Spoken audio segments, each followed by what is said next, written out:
ভারতের প্রধানমন্ত্রী নরেন্দ্র মোদীর আমন্ত্রণে 2 দিনের রাষ্ট্রীয় সফরে আজ নয়াদিল্লি যাচ্ছেন প্রধানমন্ত্রী শেখ হাসিনা।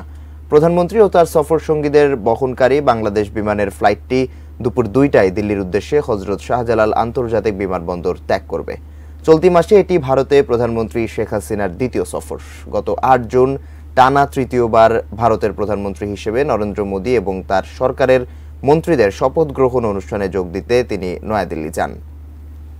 এবারের সফরটি অবশ্য পূর্ব নির্ধারিত। প্রধানমন্ত্রীর দপ্তর জানিয়েছে, এ সফরে আঞ্চলিক নিরাপত্তা সহ দ্বিপাক্ষিক সম্পর্ক আরও জোরদার করতে বেশ কিছু চুক্তি ও সমঝোতা স্মারক স্বাক্ষরিত হবে।